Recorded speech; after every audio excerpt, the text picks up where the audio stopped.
Right. Well, welcome everyone to today's webinar on the beginning of our new EdMarket 101 series. The very first topic for this beginning series is called, Is Your Product Ready for the School Market? We've got some great people here on the line ready to answer some good questions. Before we begin, I would like to just give you a couple of points of information about SIIA. As most of you know, it's a trade association and our members are companies, which is slightly different than the ISTEs and COSINs of the world, whose members are the educators or professional association members. We have a number of committees and working groups, task forces. There's some mentioned here on the list, everything from if you're interested in getting market data or if you're interested in the technical and developmental aspects of developing products, gains, global strategies, or helping us plan the Education Industry Summit. You should let us know about that. The other thing is that for members on the call, or those who would like to join very quickly, we have nominations coming up for the Board of Directors. And that's a chance for you to help shape the initiatives that the division is going to be doing and help make wise use of the resources. We have two upcoming events. The one in December is called the Education Business Forum, and it's really all about the growth in whether it's financial investments and the things that really have a lot to do with raising both revenue and profitability within your company. The Education Industry Summit is a bit broader based, and it has a lot to do with the whole K-20 market. It's always San Francisco. It's always in May. And if you've got any information about what you think you'd like to see at either of these conferences, particularly the summit, please let us know as soon as you can. On the call, there's a couple of us on the call today, and some are listening in, but I'm Karen Billings, and you can see my picture there. Lyd Derby is helping us manage the logistics of this call. She does that for every one of our webinars, which we appreciate. Lindsay, our market and policy analyst, I think who's listening on the call and may actually come up with some questions. I think Mark Schneiderman is on, and he directs our education policy efforts. I don't think Jonathan is on, but he produces the EdTech Daily, and he helps us get the calendar out and a number of things that are important to our division. We have a market survey. There's a new 2012 one coming out for the PK20, and we also have the 2011 Higher Ed report coming out. So watch announcements for those because it's really valuable market information. The Cody Awards, the earlier deadline was last Friday. There's an extension for those who still want to nominate. There is, of course, a late fee, but it's still possible to nominate. So do go to siia.net/Codys if you'd still like to nominate your product. And lastly, we have another cycle of our Innovation Incubator Program, which we've been running now for at least 6 years. And the applications are due on the 5th. It's a very simple, easy to fill out application. And for those of you who are new to the industry but have an interesting product that you would like to see out there and get visibility, do let us know. Go ahead and apply, and there will be a chance to get some awards, at least among the finalists, at the Ed Business Forum in New York. I'm going to go ahead and introduce some of our panelists today. There are 3 for sure, maybe a 4th, but the first one is Frank Catalano. He's our principal at Intrinsic Strategy, a long-term SI member from different companies, I think back in the Egghead days. He, as you can see on his bio, does a lot within the industry and advises a lot of companies on anything regarding digital technology. I heard him last Tuesday at the EdNet conference. He was on the catbird seat and had some really great comments to make there. But you can see a lot of his columns at GeekWire, and he contributes to EdSurge and MindShift. We also have Sue Collins, who is a principal at Collins Consults. She also has had a lot of years of experience, particularly doing things that bridge education, technology, and policy.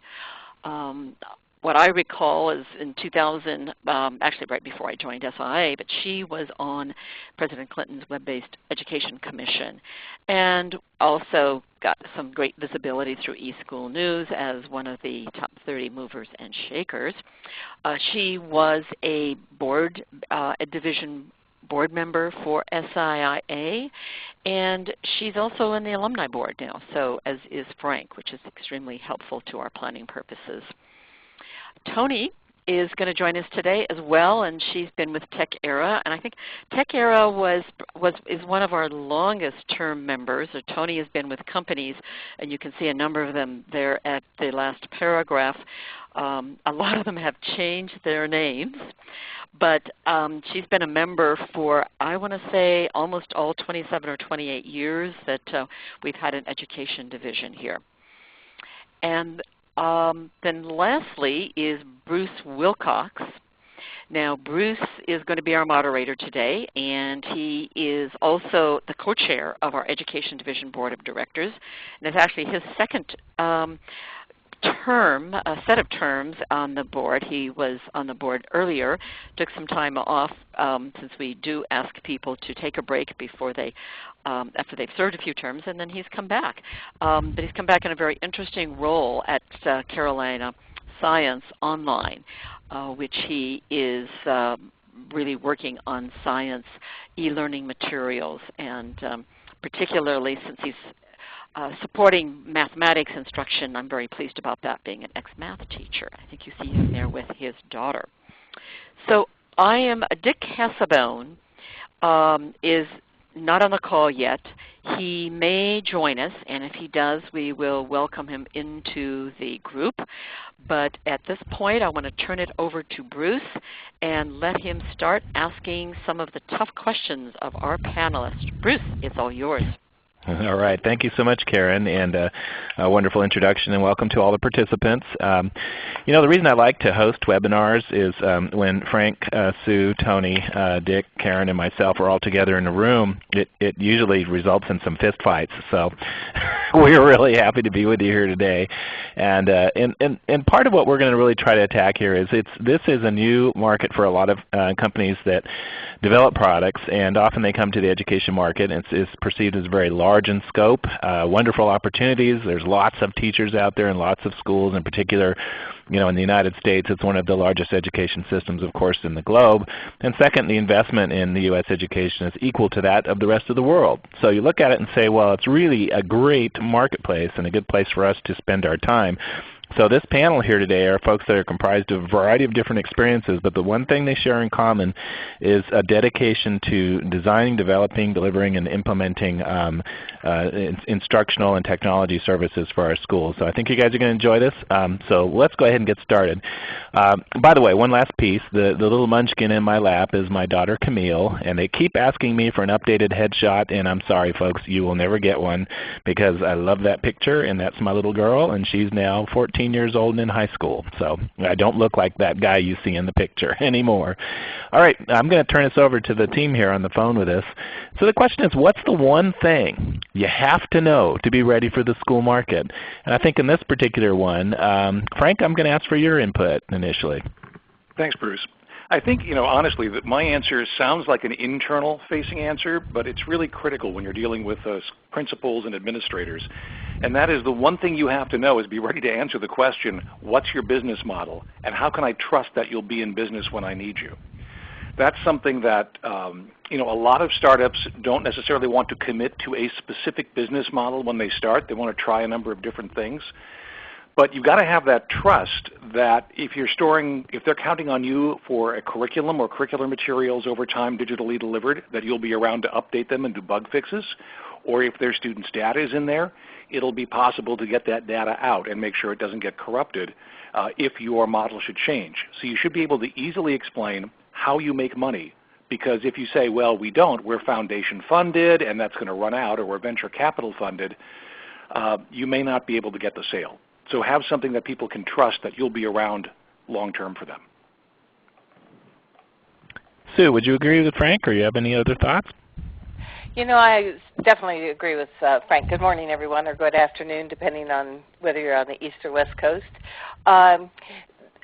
Certainly a business model is an important component for educators. I actually think that we should have asked this question in the reverse, which is how do you know the market's ready for your product or ready for your company?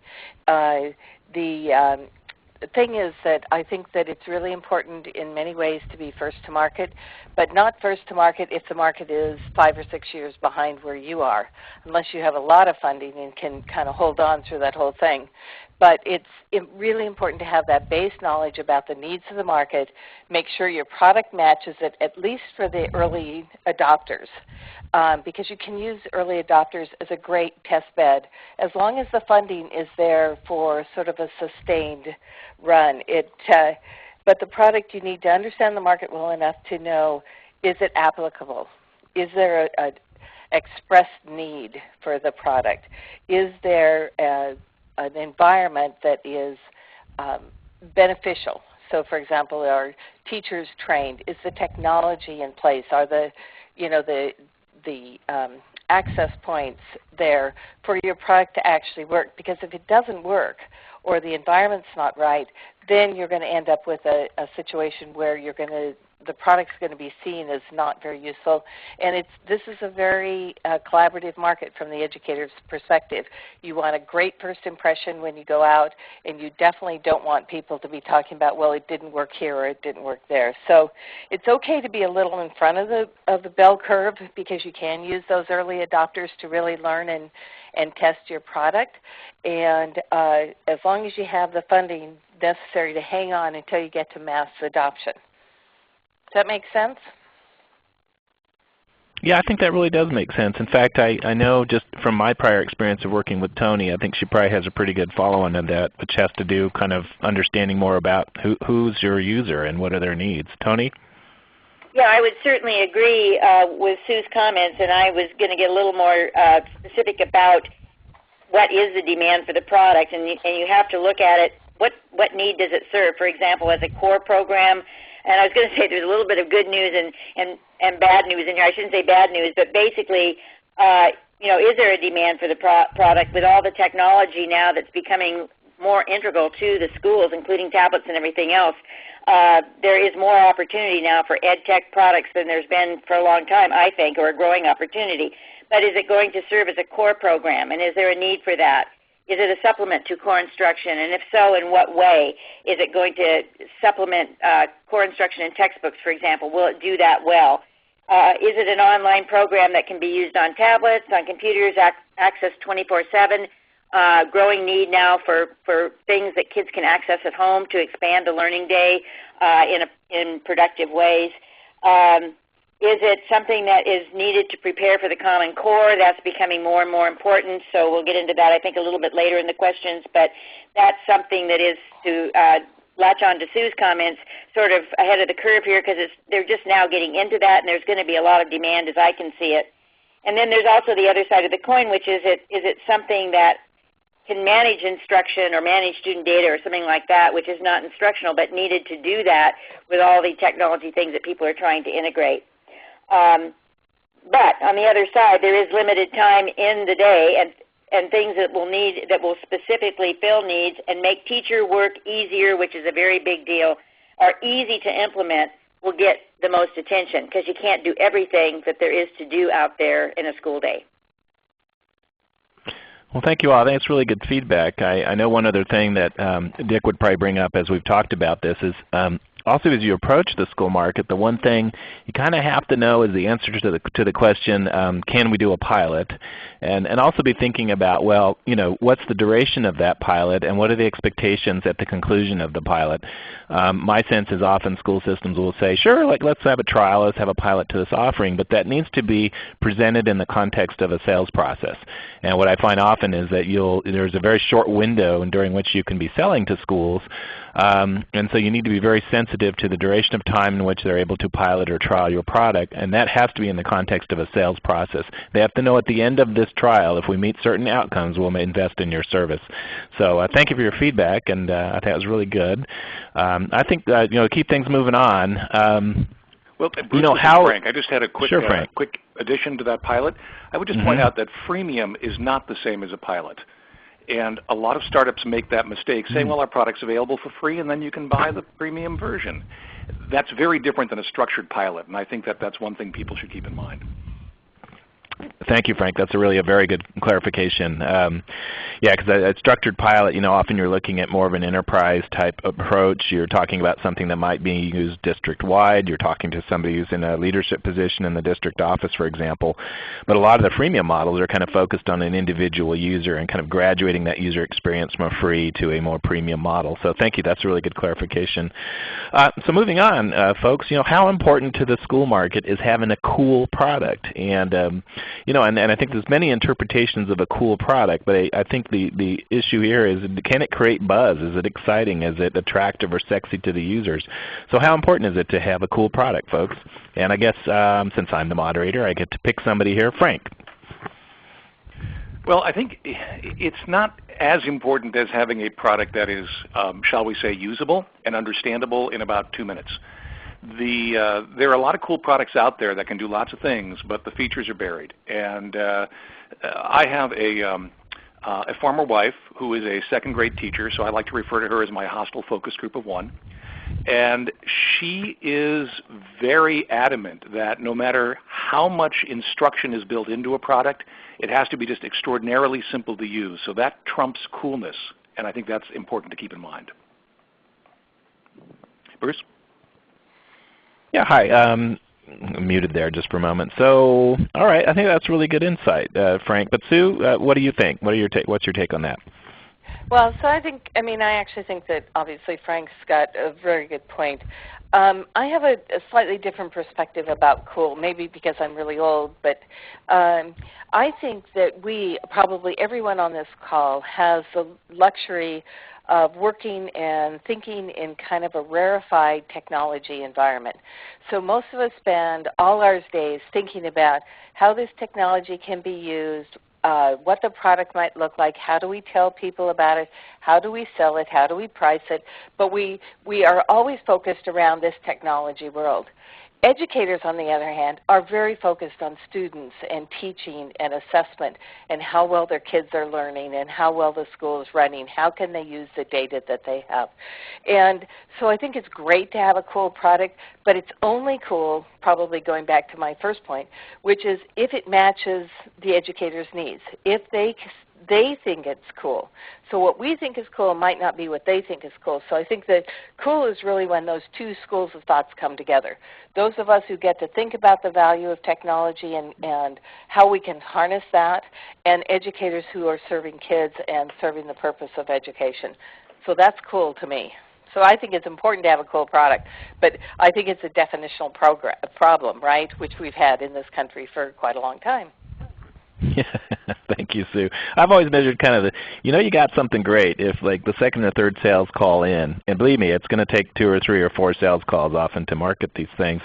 If the customer asks, well, are you guys hiring?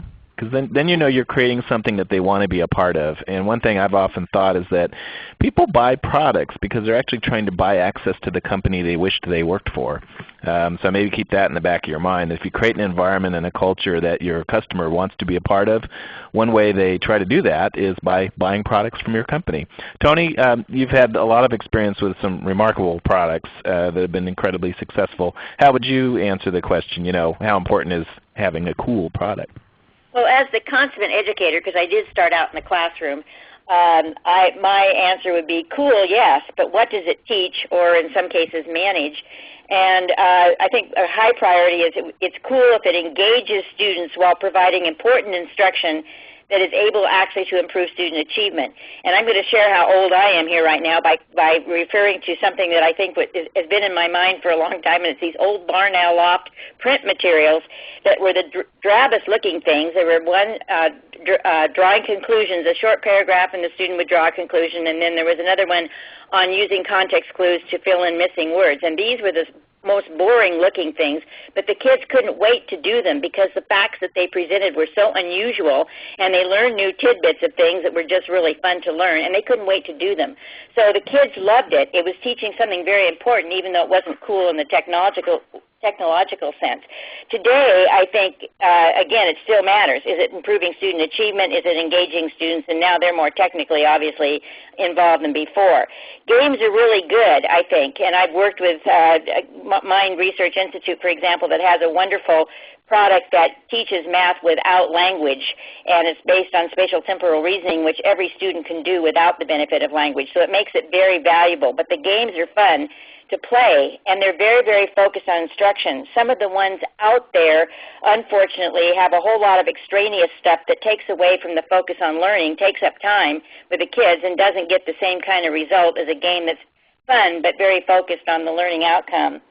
I mentioned before the ability to manage curriculum, student data, and so forth. Those are cool products. I've been involved with a lot of those, and with everything going on, if you can integrate with portals your access to different things and you can manage data on it that makes everything work together simply and effectively, that's very cool as well. And then I think also a very burgeoning thing here now is it's cool if it encourages parental involvement, homeschool connection, communication and collaboration between and among all members of the school community, including teachers, students, parents, groups of students, and so on.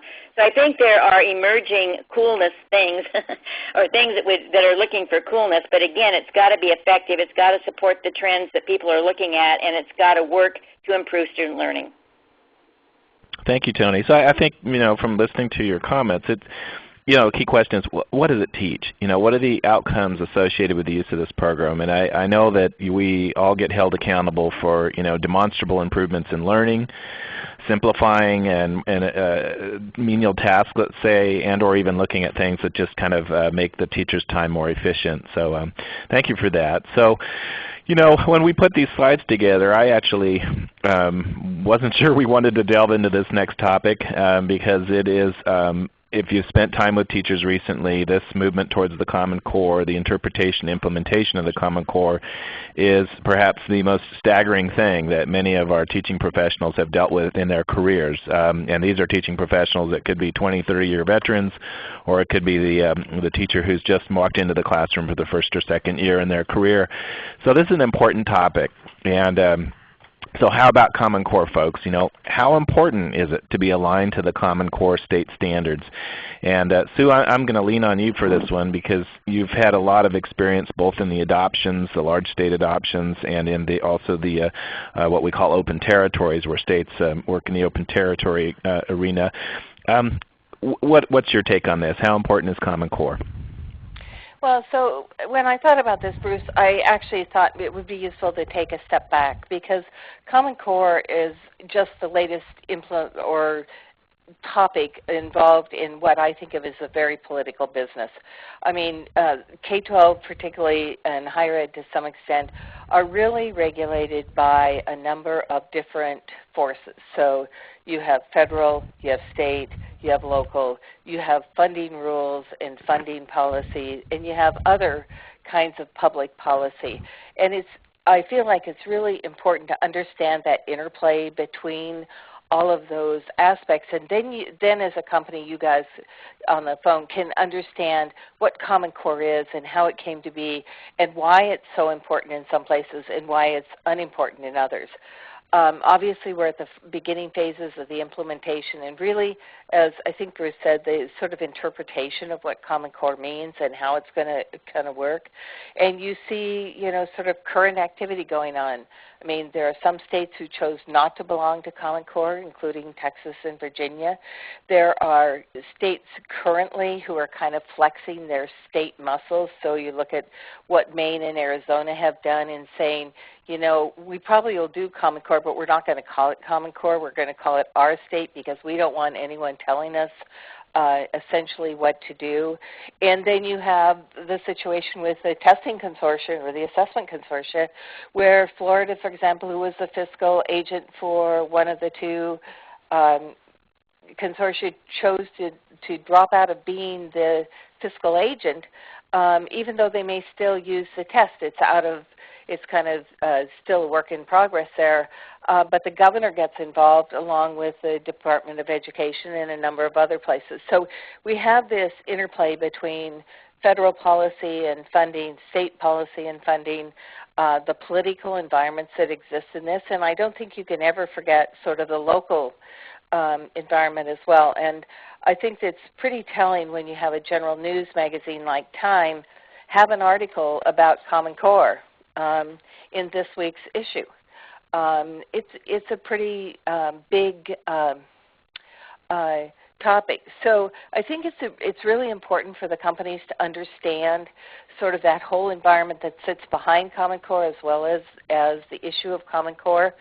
I'll just make one brief statement because I've talked a long time, but I think about the alignment. I think as people need to be aware that superficially aligning to the Common Core is not going to be sufficient for the application by educators. People really need to understand how to align and how to do it at depth, given the fact that there are fewer things that we're asking kids to do, but we're asking them to do it much more deeply. We need to not do alignments in a superficial way. I think it will not serve our companies, and I think it will not serve education. So sorry to run on. Yeah, this is Karen at EdNet. I heard from a few educators who were speaking that said that they were quite distressed to see products with labels on them that aligned to the Common Core literally a day after the first Common Core standards came out, a content area.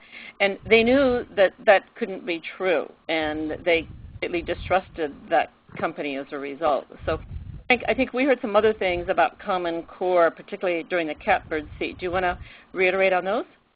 Sure, Karen. Ann Wujcik, who's been a longtime analyst for MDR and runs the EdNet News Alert system, basically did her predictions for 2016 during the closing session of EdNet on Tuesday. And her prediction is that by 2016, the Common Core standards will survive the standards themselves, even though they may not be used as Sue mentioned earlier by that name in some states. For the primary reason being, what are they going to replace them with? I mean, there's been so much time and money spent on developing and approving the standards that the standards themselves will survive. What may not survive as intact, again, as has already been mentioned, are the Common Core testing consortia. Anne expects those will shrink a bit over the next couple of years as people deal with issues like cost, as issues like perception of a local version of it or a state-specific version of it, even though it may essentially be the same. So if I'm a company getting into the ed market, I think it's safe to bet on the Common Core standards, not safe to bet on the Common Core assessments. Frank, for those who might not have heard of the Common Core assessments, the consortia, could you mention those briefly? Sure. Basically, there are two major testing consortia. One's called Smarter Balanced. One is called PARC for abbreviation. Actually, both of those are abbreviations. And these two are consortia of states that are using money both from foundations as well as the federal government to develop essentially tests in mathematics and English language arts and literacy that are aligned to these standards. And it's designed through the two consortia. One uses a computer adaptive model, one does not. But it's designed using these consortia to do it to basically get some cost reductions by doing scale, because these types of assessments are very different than the existing assessments. They're more performance type of items. So that's what the two consortia are, and they're managing states of each. As Sue mentioned, Florida is one. I believe Washington is the other. And the number of states are slowly starting to drop off in these two consortia. So it doesn't mean they may not go ahead and buy the tests from the consortia, but they're not committed to if they choose not to. And now ACT is coming out with its own Common Core tests, as is some states are developing them themselves. I believe Alabama is one of them. Yeah, and I note Mark Schneiderman, who's joined us on the call, also notes that that at this point it appears as though Park was one of the leads and inviting states to participate one at a time, but has now decided instead to put out an RFP inviting Park to compete. And in fact, you're actually speaking of the other assessment consortium.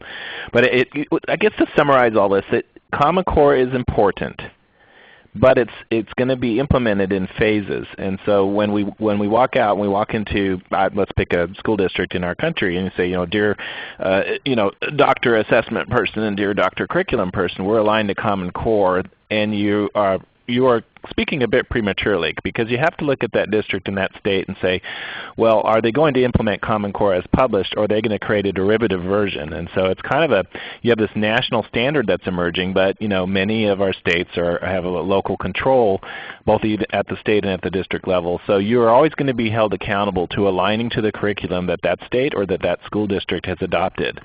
And that may have been informed by Common Core, but by walking in and saying, oh, we're aligned to Common Core, don't do that. Think seriously about where is the state and where is this district. Has it endorsed Common Core? Does it plan to implement Common Core? And if so, and in what time frame? And then behind that, you have these large assessments consortia that are being developed. And to Ann Wojcik's point, those guys may not survive, because that's getting to the heart of data. And the states generally want to be the ones to acquire and retain that data and use it to inform future instruction. They're not really fond of a large amalgamated pool of data that the Big Ed or the Federal Department of Education is using to measure and compare school-to-school performance across states. So this is a tough one, folks, and I think you've all been quite candid, and I really appreciate your feedback with it. So let's move on a little bit to another emerging area of interest to me personally and professionally, and this is that growth in the demand for, the need, and the ability to implement personalized learning. Long we've talked about instructional technology as enabling differentiated instruction for our students. Okay guys, is it important? Is it an expectation in most places? Have we moved to where this is an actual expectation from our customers? And hey, Tony, it's telling me you're to respond first and others to chime in, so I love the guidance. Tony, what do you think? Is this real? Is it important? Is it possible? I think it's very important, and I think technology has made it more possible as well. But as I've been doing TechEra has been doing a lot of research over the last couple of years, the whole idea of the ability of technology to enable more personalized learning is pushing it to the forefront of a lot of thinking. It has really evolved from history in many ways, from the LMSs, the learning management systems, and other systems that are adaptive or otherwise adjust to meet student needs, and we've been using those for a long time and seeing the benefits of those.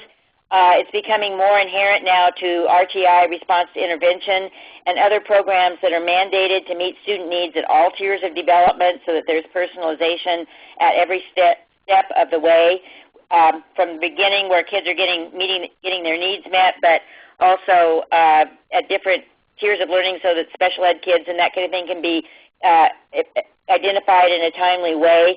I think it's also getting into this thing about meeting students' needs, allowing more opportunity for students to move at their own pace through any learning sequence or whatever, and select from a variety of resources that best fit their own learning styles, and technology makes that more possible. A lot of the textbook people that have become digital, if you will, have included a lot of additional resources that students can link into as part of the process of learning that will enable them to meet their learning styles and get additional help with things they're having difficult with. I also think it's in sync with access to 24/7 learning, where kids can work at home and again access some of these things that can improve their learning. And then I think it's in part with opportunities and other things, it's also in sync with virtual schools and those kinds of learning options, and maybe even a way to get into the home if the product in essence can be student-driven or driven without necessarily a blended instruction model. Now that's not to say I think it should be apart from the regular process in school. I think blended learning is still the hot term there to use so that it fits in with the school curriculum, but does give options for kids to get what they need at their own pace and with their own kinds of resources. So I think it's good, and I think it's a big thing and a trend that will grow.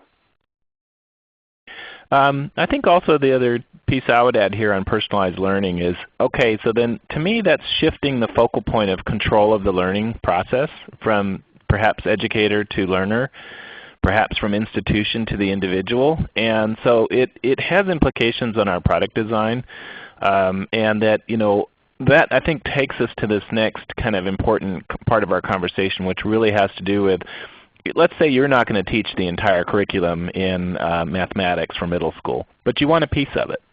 And you've got a product that you think is going to help you capture that particular tail of that marketplace. So the question I think for all of us then becomes, what about things like OER and other, quote, I would call these intermediaries who are now in the mix, talking about the mix of open education resources with other commercial resources. And where do you, if you're a company that's, publishing content or publishing tools and support services for teachers and students, where do you fit now in this great big blend of things that are free with things that are commercial and a desire for personalized learning? And so I guess, I think this is one of the key challenges for us. And what does content interoperability really mean? How do we play nicely with OER? And Frank, I know you've spent a lot of time in this space, and Sue, you have as well. So maybe if you guys could chime in. Well, Bruce, I would say that one obvious thing is the monolith is dead. And by that I mean a program that's digital or even print that somebody puts out there, and it can't be chunked, and it can't be made more granular, and a teacher can't easily customize it.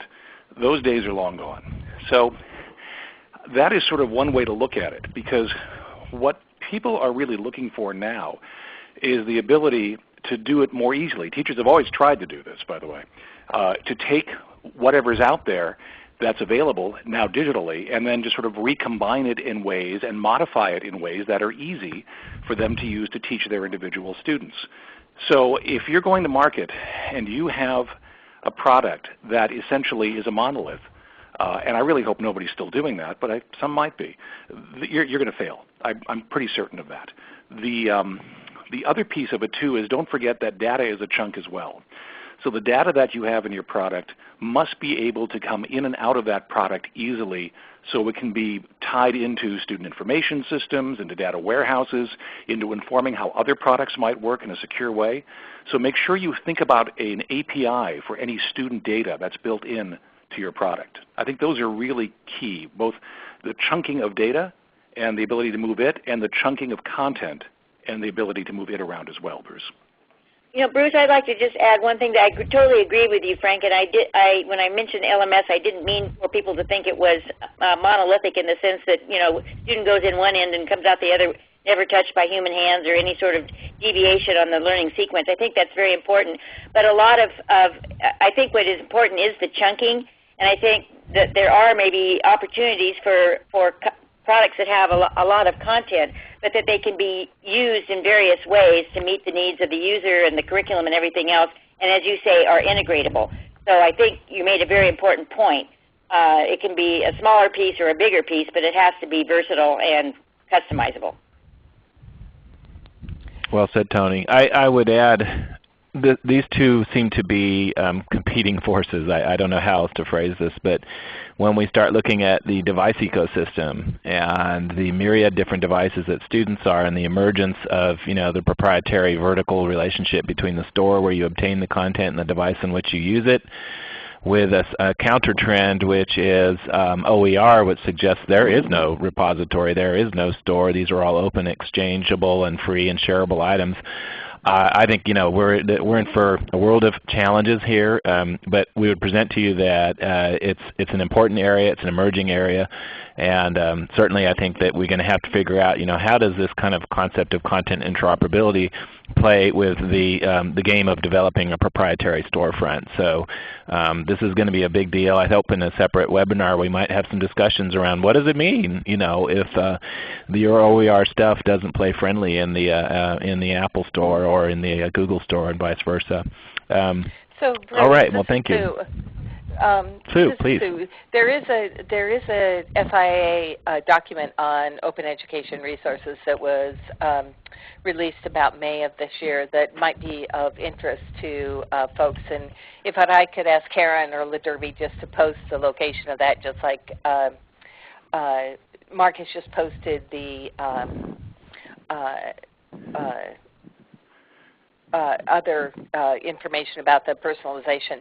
I mean, I do think that there is this issue about how personalization and OER play together, and I do think that the one thing that we haven't really said is technology has a lot of benefits. In some ways, it has very much opened up the market to access to all kinds of stuff that was very difficult to get to when I taught, for example. The ability to get to proprietary resources, open information, legal documents, all the things that we can use to support education is very different than what it used to be. And then to have teachers and other educators contribute their own knowledge in the form of open education resources gives us this big wide playing field that we have not had before. So, but the document might be helpful to people on the phone. Sue, thank you. That's a very good recommendation. And I don't know if it's in the chat room, if we'll place the URL there, but one way or another we'll get that the link to that document out to all the participants. Hey, if I put on my strategy hat, what I'm going to do is I'm going to wait for OER to play it out. And I'm going to figure out what's the absolute most gigantic repository of free stuff created by everyone else, and then I'll buy it. I'm sorry. That's why I said if we're ever in a room together, folks, this is the point at which Frank throws things at me. So thank you for your feedback. I'll just remind you, Bruce, that we're recording this conversation, so that will live on. It's okay. It's okay. You can record me all you want. Folks, all right, this is an interesting market we're talking about here, the school market. So what's unique about selling to the school market? Everyone says it's different than other markets. Well, how so? And I'm going to turn it to the panelists. What do you guys think? And I'm going to ask our participants, there's a chat window there. If there are specific questions you want, please prompt us with those questions. We want this to be kind of a more interactive conversation. Panelists, what's unique about selling to the school market? Well, this is Tony. You want me to chime in? Go for it, Tony. Okay. I think the most unique thing about it is it's highly structured and I'll say quote unquote political for many kinds of products that are, especially not the smaller supplementary ones. So I'm just going to go to the bigger products as an example, but it does complicate the process overall, and it basically sort of outlines the way it happens. A lot of districts have to issue RFPs, or response for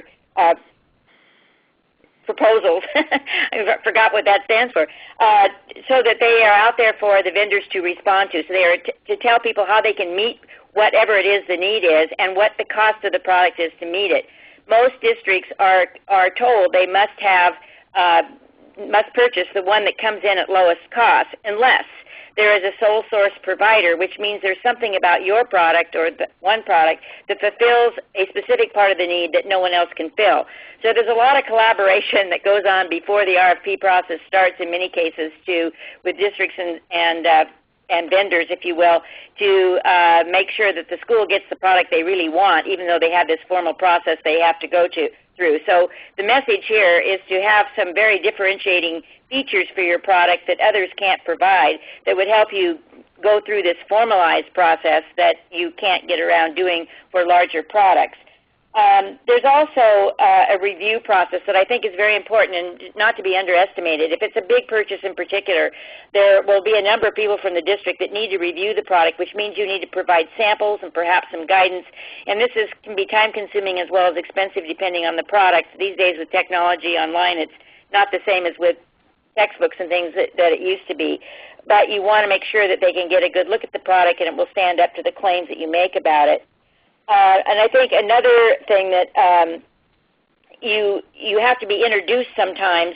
So you need to find someone within the district that you can convince should introduce the product internally to people. That's often a challenge too, is getting to someone who is an advocate of your product, who's willing to take it the next step to someone who is willing to get into the process of looking more closely at it. And I think somebody may have stated earlier that teachers are not the buyers, and so they're not the decision makers. You have to certainly get them involved, but remember that there are other people that are involved in the decision making too, and so it isn't always true that if the district likes it and the teachers don't, it's bought, or vice versa. So it's a complex product. It's not just like you can, like the consumer market and the business market. It's very much more structured and political. And Tony, this is Frank. Just adding on to what you said, yeah, this is a heavily regulated industry, and that you have to really think of it as combining the worst selling aspects of the corporate and government market with the pickiness of the consumer market. So it's kind of the worst of all worlds, and it's highly regulated. And even if you, as a new company in the market, think, well, I'll get around that, I'll sell to teachers, and then the districts will have to buy it. Well, you're moving from a consumer sale to a government sale abruptly. So you have to be able to have a strategy to deal with that completely different situation. You really have a three-level situation here. You have the buyer, who tends to be the districts or the schools. You have the user, which is the students or the teachers, and you have the recommender, which can be the teacher. So depending on what your product does, whether it's back office or student-facing, you really need to, at some point, you will probably run into the regulated part of the market and the government sale. So just be prepared to deal with that. Well said, Frank. Yes, thank you, Frank. And let's not underestimate some of the other fundamentals. You have to be on the list. You have to be an approved vendor. You have to have a vendor number in the school district.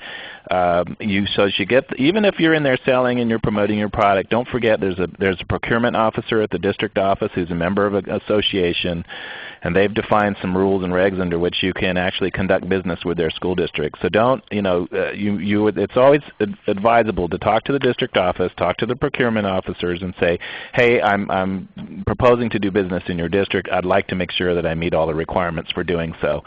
Because here's the worst case scenario. You've gone in, you've pitched, you've sold, they've said we love it, the board's about to make a motion to approve the purchase of your product, and you have not gone through the steps necessary to be an approved vendor. What happens is that might not just delay the purchase, that might stop it altogether until the next fiscal year. And so you've lost a whole year in your sales cycle. So don't underestimate. This is a government buy. It's a very visible and public environment you're operating with. So thank you, folks. That's really great responses. I'm a little worried on time here. So Sue, any last comments in this same arena here? Well, I just think that we also need to remember that in addition to all the procurement and rules and regs that go with selling to schools, it is also a very personal, relationship-driven, empathetic, long-term market. And good salespeople can sell for one company one day, go back to the same buyer the next day with a different product, and if they have that relationship in place, they can walk right in the door. So I think we need to remember both sides of the equation. Yeah, absolutely. All right, folks, so let's say we've gone in and we've been successful in marketing to our prospects. We've put them into a sales funnel, and they've resulted in making an investment in your product. So once the school has purchased a product or service, what else should folks expect or anticipate from schools? What else do they expect of us?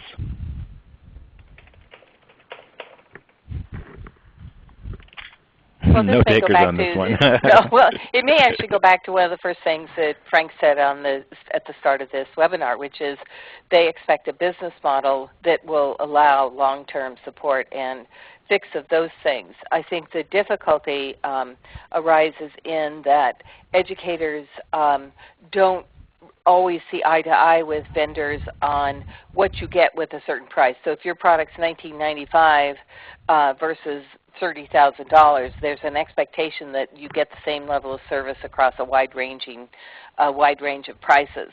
So I think educating the customer about what they can expect as part of the buy is a really important step to help this exact problem.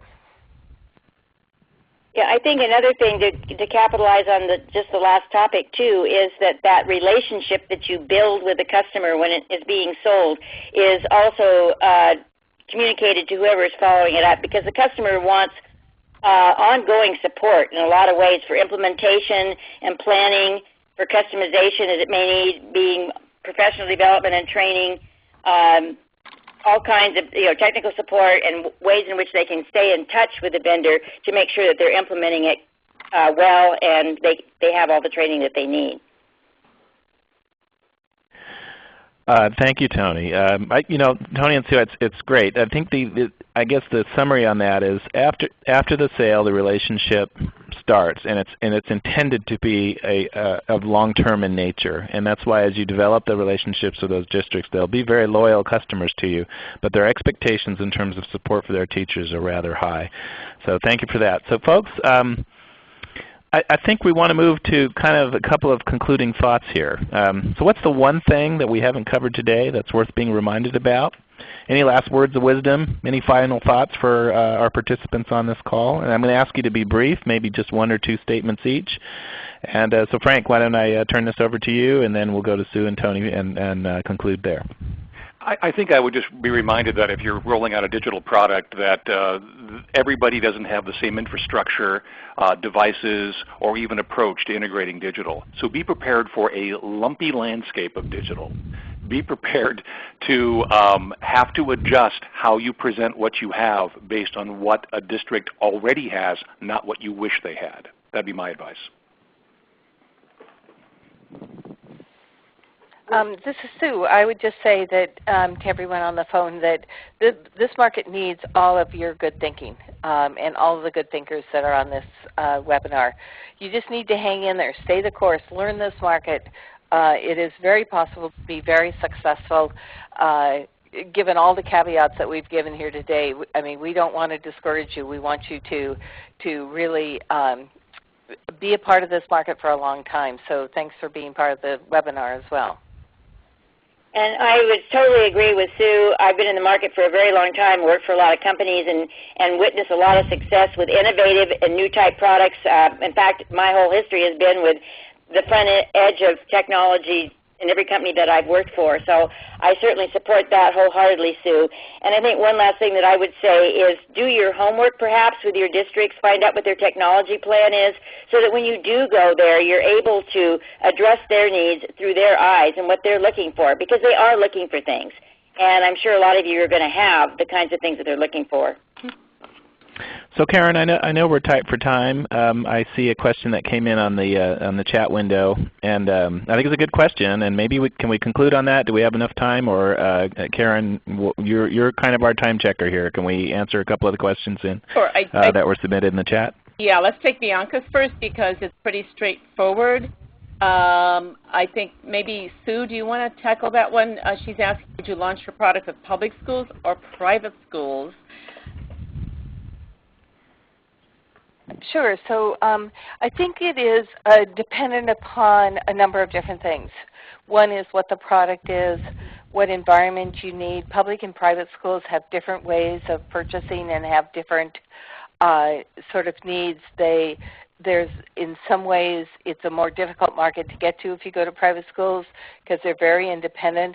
But in another way, they have a lot more freedom than some of the public schools. So it really depends, I think, on what your product is, what environment it suits best, what level of sales and marketing you have, and can you be very focused on meeting the needs of one or the other. And the private school market, even though I think it's difficult because it's very individual, it's also in some ways easier to do business with.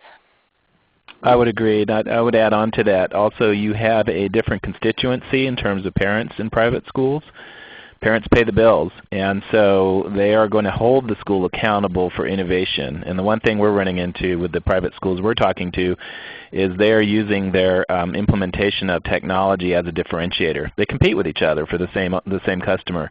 So from the point of view of an innovative or technology-driven product, the private schools tend to be a little bit quicker to adopt that because they're trying to prove that they're better than the next one, and their performance of their students as measured by college going on rates and the visibility of the investment made in those students really drives them to be more competitive. So the only caveat is there just aren't as many private schools. So you kind of, to Sue's point, look at the addressable market isn't as large, but it probably will move faster if you have a product that teachers enjoy. Karen, I saw one other from Marjan. Yeah, I think if somebody wants to take that, it is interesting because it's we've done a lot of work here on the state adoption process and the long-term cycles there. Procurement is sometimes just difficult to do. So I'm going to let Frank try and tackle that and just see what he thinks.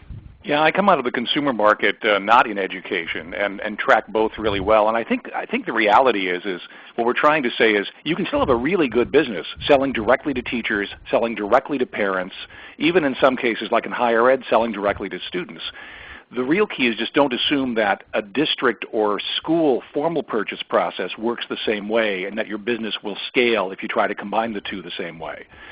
So the procurement process is just incredibly hidebound in K-12 still, but there are still forward-thinking districts and principals that really want to be technology forward and are looking for the startup that has a solution that they can adopt and differentiate themselves.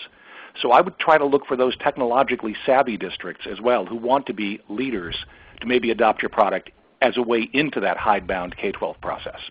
Thanks, Frank. And I think I'm going to use that as a nice segue. Thank you, Marjan, for asking that, because it turns out that the next topic for the EdMarket 101 series, the next webinar, is going to be called Finding Your Customer, followed up by one 2 weeks later, which is Strategies to Reach Them. And we're going to talk about procurement on another one. And one came up today in one of our planning calls. It's like, how do you make active users your evangelists? Another on building your pricing structure. And I believe there's, out of this conversation, we probably should talk about how you set up pilots within school districts. So those are topics. What we're going to do is to have these every 2 weeks, same time, Thursday at 1 p.m. Eastern. And they are going to be recorded. You'll be able to see the slides and hear the conversation. That's the reason that we recorded it. And tell your friends, tell other, particularly whether they're startups or particularly in your company, because I know we had some key companies on the call today. Some of you have been in the market for quite a while, so please try and invite some of your colleagues who are newer to the education market, because that is what these series of webinars are for. So look for the notice from the Derby about the webinars post. Look for further information on the calendars and other that we communicate with members to let you know what the next webinars are going to be about. I want to thank our moderator, Bruce Cox, and of course the three panelists, Sue Collins, Tony Morgan, and Frank Catalano. We're sorry that Dick Casabone couldn't join in today, but you know what? We'll bring him in on another one, probably the pilot one for sure. And really, really appreciate everyone's comments. We would love to have your feedback. You'll have a chance to provide some when you close out of the webinar, so please do that. And we look forward to talking to you in 2 weeks. Thank you all. Thank you, Karen. Thanks, everybody.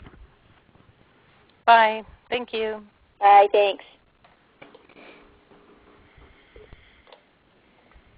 Thank you. Please stand by.